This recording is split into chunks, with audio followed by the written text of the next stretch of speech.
نحمدہ و نصلی و نسلم علی رسولہ الکریم اما بعد فاعوذ باللہ من الشیطان الرجیم بسم اللہ الرحمن الرحیم قتل اصحاب الاخدود صدق اللہ العظیم۔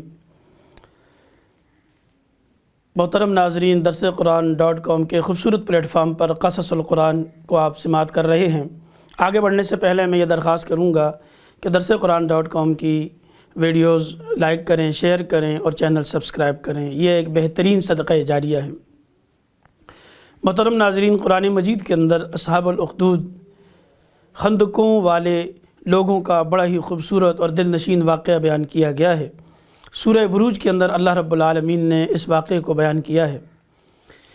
اللہ رب العالمین پچھلی قوموں کی یادوں کو، پچھلی قوموں کے واقعات اور حالات کو عبرت کے لیے، نصیحت کے لیے، موعظت کے لیے بیان کرتا ہے تاکہ لوگ اس سے نصیحت حاصل کریں۔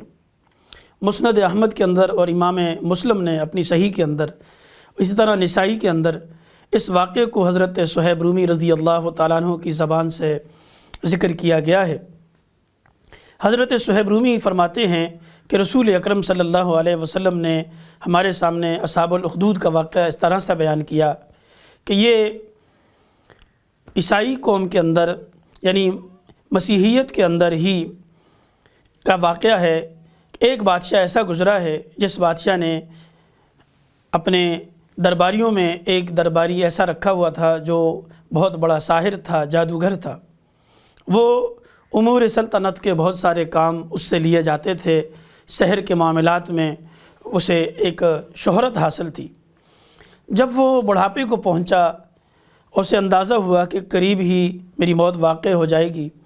اس نے بادشاہ سے التجا کی کہ کوئی ایسا ہونہار، ذہین اور جو ہے باوقار لڑکا میرے حوالے کیا جائے جسے میں یہ ہنر سکھاؤں، فن سحر سکھاؤں اور اس میں اسے کامل کر دوں تاکہ میرے جانے کے بعد وہ میری جانشینی کر سکے اور امور سلطنت کے جو شہر سے متعلق کام ہیں ان کاموں کو کر سکے۔ بادشاہ نے ایک نوجوان، باصلاحیت، ذہین، باوقار اور انتہائی سنجیدہ لڑکا جو ہے وہ ساحر کے حوالے کر دیا کہ آپ اسے جو ہے سحر کا علم سکھائیں۔ اب یہ بچہ سحر سیکھنے آتا، جادو سیکھنے آتا۔ بادشاہ کے محل اور ساحر کا جو ٹھکانہ تھا اس کے درمیان ایک فاصلہ تھا اور اس فاصلے میں ایک راہب کی خانقاہ تھی۔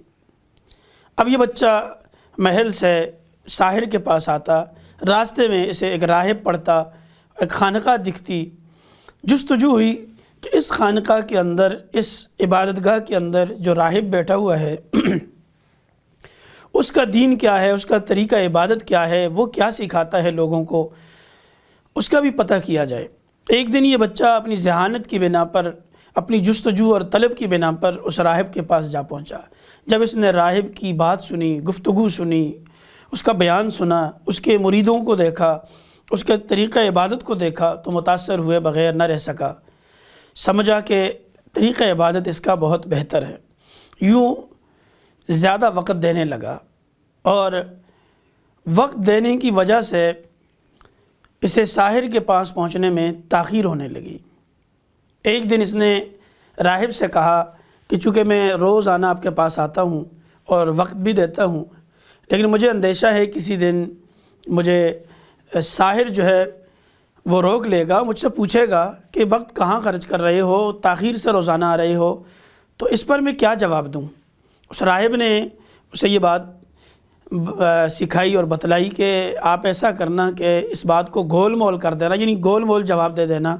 جب ساحر پوچھے تو کہنا محل میں تاخیر ہوگی، جب محل میں کوئی پوچھے تو کہنا وہ ساحر کے پاس سے جو ہے مجھ دیر سے نکلا ہوں۔ یوں یہ چلتا رہا، وقت گزر گیا۔ ایک دن وہ لڑکا راستے سے گزر رہا تھا، اس نے دیکھا کہ ایک درندہ ہے وہ راستے میں کھڑا ہے اور اس نے راستے کو بلاک کیا ہوا ہے، روکا ہوا ہے۔ لوگ ہیں وہ وہاں سے گزر نہیں سکتے، پریشان حال ہیں، درندے کے خوف کی وجہ سے، ڈر کے مارے سارے کے سارے لوگ ششتر کھڑے ہیں۔ اب اس بچے نے اپنی ذہانت کے ذریعے اور اللہ تعالیٰ نے اس کے دل میں جو بات ڈالی، اللہ جسے نوازنا چاہے تو بس ایک واقعہ یا ایک حادثہ بہانہ بن جاتا ہے۔ اس بچے کے ذہن میں یہ بات آئی کہ آج کیوں نہ میں ساحر کو اور راہب کو دونوں کو آزما لوں۔ اس نے کہا کہ میں راہب کے رب کے نام سے یہ پتھر اس درندے کو مارتا ہوں، اگر یہ راہب اپنے مذہب میں سچا ہے تو یہ درندے کی موت واقع ہو جائے، اور تاکہ لوگوں کے لیے یہ راستہ آزاد ہو جائے۔ اس نے اس راہب کا رب اللہ تعالیٰ ہے، اور یوں سمجھیں کہ توحید کا اقرار کرتے ہوئے ایک جو ہے آزمائش کے طور پر، ایک امتحان کے طور پر پتھر اٹھایا اور اس درندے کو دے مارا۔ اللہ رب العالمین نے نوازنا تھا، بس وہ پتھر لگتے ہی اس درندے کی موت واقع ہوگی اور راستہ آزاد ہو گیا، اور لوگوں نے دیکھا کہ یہ بچہ تو بڑا ہی باکمال ہے۔ اب جہاں لوگوں میں اس کا چرچہ ہونے لگا، وہیں اس کے اپنے دل میں بھی اس راہب کے مذہب اور اس کے خدا کی جو وحدانیت ہے اس کا یقین بیٹھتا چلا گیا۔ یقین اتنا پختہ ہو گیا کہ یہ راہب تو بہت ہی سچا ہے، اس کا رب بھی بہت سچا ہے، کہ اس کے نام میں اتنی تاثیر ہے کہ راستہ صاف ہو گیا اور اس درندے کی موت واقع ہوگی اس کا نام لیتے ہی۔ اس نے یہ واقعہ راہب کو سنایا تو راہب نے کہا، بیٹا تو بہت ہی آگے نکل گیا ہے، تجھے تو اللہ تعالیٰ نے بہت کچھ دے دیا ہے، لیکن یاد رکھ وہ وقت آئے گا جب اس کا چرچا ہوگا، تیرے علم کا، تیرے کمال کا، جو کچھ تجھے رب نے عطا کیا ہے، لیکن یاد رکھنا میرا نام کہیں نہیں لینا۔ یہ بات دربار تک بھی پہنچے گی، بادشاہ تک بھی پہنچے گی، بڑی آزمائشیں آئیں گی تیرے اوپر، تجھے آزمایا جائے گا۔ بچے نے کہا ٹھیک ہے۔ بات بڑھتی چلے گی اور لوگ بچے کے پاس آتے، جو کہ رواج ہے معاشرے میں، کوئی لوگ دیکھتے ہیں کہ کسی بھی مولوی صاحب کی، کسی بھی جو ہے پیر صاحب کی بات انہیں اچھی لگتی ہے تو دوسرے دن تعویذوں کا سلسلہ شروع ہو جاتا ہے، دم درود کا۔ یہاں بھی لوگ آنے لگے کہ جی جزامی، کوڑ پن کے مریض اور مختلف قسم کے نبینے، کہ جی آپ اپنے رب سے دعا کیجئے، ہمیں دم کیجئے تاکہ ہم ٹھیک ہو جائیں۔ وہ دعا کرتا اللہ تعالیٰ سے، اللہ تعالیٰ ان بیماروں کو صحت یاب کر دیتا۔ یہ بات دربار میں ہی ایک ایسے شخص تک پہنچی جو خاص الخاص تھا بادشاہ کا، لیکن نابینا تھا، آنکھوں اس کی بینائی سے محروم تھا۔ اس نے سوچا میں کیوں نہ بینائی حاصل کر لوں۔ وہ اس بچے کے پاس گیا اور کہنے لگا کہ اتنے لوگ ٹھیک ہوئے ہیں، تندرست ہوئے ہیں تمہارے پاس آ کر، لہٰذا اپنے فیض سے مجھے بھی مستفیض کر دیجئے۔ بچے نے کہا کہ بھائی میں تو ایک بندہ ہوں تمہاری ہی طرح، مجھ میں کوئی کمال نہیں ہے، یہ کمال تو میرے رب کا ہے، لہٰذا پہلے تم اس رب پر ایمان لے آؤ، اس کی وحدانیت کا اقرار کرو، اس کی توحید کا اقرار کرو، اس کے بعد میں اس رب سے دعا کروں گا، وہ تمہیں ٹھیک کر دے گا۔ وہ شخص ایمان لے آیا اور ایمان لانے کے بعد دعا کے نتیجے میں اللہ نے اسے بینائی عطا فرما دی۔ اب یہ جب بادشاہ سے ملا تو بادشاہ نے دیکھا کہ اس کی بینائی کیسے لوٹا، یہ تو کل تک اندھا تھا، نابینا تھا۔ اسے طلب کیا گیا تو اس نے بچے کے معاملات سارے کھل کر بتا دیے بادشاہ کو۔ بادشاہ کو بڑی ٹینشن ہوئی، بادشاہ نے راہب کے معاملات بتا دیے۔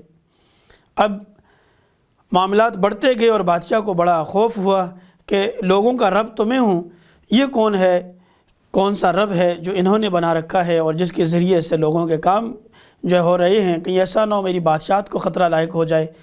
اس راہب کو بلا کر اس پر آرا چلا دیا گیا اور اسے شہید کر دیا گیا۔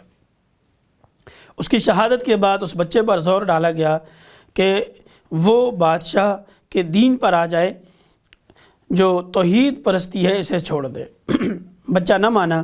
بالآخر مختلف واقعات ملتے ہیں روایات کے اندر کہ اسے لے جایا گیا اور اسے لے جا کر ایک پہاڑ پر کچھ درباریوں کے ساتھ لے جایا گیا، پہاڑ پر سے تاکہ اسے گرا دیا جائے اور اس کا قصہ ہی ختم ہو جائے۔ لیکن بچے نے وہاں جا کے بھی دعا کی تو اللہ تعالیٰ نے ان درباریوں پر کو غرق کر دیا اور اس بچے کو بچا لیا۔ اس طرح سمندر میں لے گئے پانی میں تاکہ اسے غرق کر دیا جائے، وہاں بھی بچہ بچ گیا۔ اب ان کے لیے بڑا مسئلہ بن گیا کہ اب یہ تو جو ہے ہلاک کو جا پہنچا ہے، اب کیسے اسے جو ہے چھوڑا جائے یا نگلا جائے۔ تو اس پر اس بچے سے پوچھا گیا کہ ہم کس طرح تجھ سے جان چھڑائیں۔ تو بچے نے ایک مشورہ دیا کہ ایسا کیا جائے کہ تمام رعایا کو بلایا جائے، ساری خلق خدا کو جمع کیا جائے اور ان کے سامنے مجھے بھی کھڑا کیا جائے، اور پھر مجھے لٹکا کر میرے ہی تیر سے، یہ کہہ کر بسم رب ھذا الغلام، یہ کہہ کر وہ تیر چلا دیا جائے، اس تیر سے میری موت واقع ہو جائے گی۔ انہوں نے ایسا ہی کیا، چونکہ جو مشرک ہوتے ہیں، بت پرست ہوتے ہیں، خدا کو چھوڑ کر غیر اللہ کی عبادت کرتے ہیں، وہ عقل کے اندھے ہوتے ہیں، ان کی عقل معاف ہو جاتی ہے، عقل ہوتی تو وہ رب کی عبادت کرتے، اسی لیے وہ بت پرستی میں مبتلا ہوتے ہیں۔ انہوں نے ایسے ہی کیا، بسم رب ھذا الغلام، جو ہی تیر چلایا بچے کی موت واقع ہوگی۔ اب اس تیر نے بڑا کام کر دیا، کئی دلوں کو چھید کر گیا یہ تیر۔ جتنی خلق خدا موجود تھی ان سب نے اس بچے کے رب پر، رب کا کلمہ پڑھتے ہوئے ایمان لیا اس بچے کے رب پر۔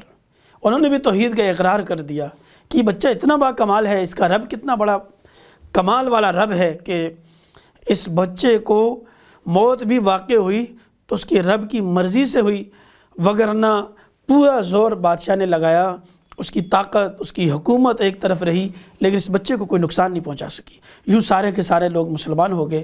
بادشاہ کا غصہ اور بڑھ گیا۔ درباری ہمیشہ اپنے چکر میں جو کچھ انہیں مل رہا ہوتا ہے تاکہ جو ہمارا دانا پانی بند نہ ہو جائے، ہمیشہ غلط مشورے دیتے ہیں۔ درباریوں نے مشورہ دیا کہ لہٰذا ان سارے مسلمانوں کو، جو مسلمان ہو گئے ہیں، جنہوں نے کلمہ پڑھ لیا ہے، ایمان لے آئے ہیں، ان سب کو خندقیں کھود کر جلایا جائے۔ ان کے لیے خندقیں کھودی گئی اور ان خندقوں میں آگ جلائی گئی، ہر شہر میں، ہر کونے میں، ہر گلی میں، ہر محلے میں، اور اہل ایمان کو ان میں ڈالا گیا۔ واقعات میں ملتا ہے کہ ایک عورت کو لایا گیا اور اس عورت کے پاس ایک چھوٹا سا دودھ پیتا معصوم ننھا سا بچہ تھا اس کے ہاتھ میں، اور وہ عورت تڑپنے لگی، ماں کی ممتا جسے کہتے ہیں، بچے کو دیکھ کر۔ تو بچے نے اپنی ماں سے کہا کہ ماں ایک لمحے کے لیے بھی تاخیر نہ کر، کود جا اس آگ میں، راحتیں ہی راحتیں ہیں، جنتیں ہیں، اللہ کی نعمتیں ہیں اور ابدی زندگی ہے اس میں، اور اس کے پیچھے ذلت اور رسوائی اور خوارگی ہے، اس کے علاوہ اور کچھ بھی نہیں ہے۔ تو وہ کود پڑی۔ یوں اہل ایمان جو ہے اپنی جنتوں کو، اپنی ابدی زندگی کی نعمتوں اور خوشیوں کو دیکھتے ہوئے دنیا کی اس فانی جو ہے آگ میں کود پڑے۔ اللہ رب العالمین نے انہیں ابدی زندگی عطا فرمائی، اور ان پر جو آزمائش، جو جبر، جو ظلم کی پہاڑ توڑے گئے، اللہ نے ان قصوں کو باقی رکھا کہ اہل ایمان کے لیے کبھی بھی جو ہے آسانیاں نہیں رہی، ہمیشہ دشواریوں سے انہیں گزرنا پڑا ہے۔ ایمان قبول کرنا یہ آزمائشوں کا نام ہے۔ تکلیفیں بھی آ سکتی ہیں، مصیبتیں بھی آ سکتی ہیں، جان مال سب کی قربانیاں بھی دی جا سکتی ہیں، تاکہ اہل ایمان کے قدم کسی آزمائش سے ڈگمگائیں نہ، ان کا ایمان کمزور نہ پڑے۔ کہ خندقوں والوں نے تو اپنی جانیں قربان کر دی، اور واقع میں ملتا ہے، مفسرین نے لکھا ہے اس آیت کے تحت قتل اصحاب الاخدود کہ آخر میں انہی خندقوں کی آگ کی نظر ہو کر وہ لوگ جلانے والے خود بھی جل کر راکھ ہو گئے۔ یوں کچھ لوگ دنیا میں جل کر ذلیل و رسوا ہوئے، اور کچھ دنیا کی آگ کے ذریعے سے ابدی جنتوں میں پہنچ گئے، اور اللہ تعالیٰ نے ہمیشہ کی خوشیاں انہیں عطا کر دی۔ ناظرین، یہ دنیا دارالامتحان ہے، اور یہ بہت مختصر سا وقت ہے اس دنیا کے اندر ہمارے لیے، چونکہ دائمی نہیں ہے، یہ بہت مختصر سا وقت ہے۔ اس میں آخرت کی تیاری کرنی ہے، اس میں جو بھی پریشانی، جو بھی ٹینشن، جو بھی مصیبت، جو بھی آزمائش آئے گی وہ آخرت کی بہتری کے لیے آئے گی۔ لہٰذا دنیا کی راحتوں کو قربان کرنا آخرت کی راحتوں پر یہی عقل مندی ہے۔ دنیا کی راحتوں کو لے لینا اور آخرت کی دائمی خوشیوں کو اس پہ قربان کر دینا، یہ سب سے بڑی بے وقوفی اور نادانی ہے۔ اللہ رب العالمین ہمیں اس واقعے سے عبرت اور نصیحت حاصل کرنے کی توفیق عطا فرمائے۔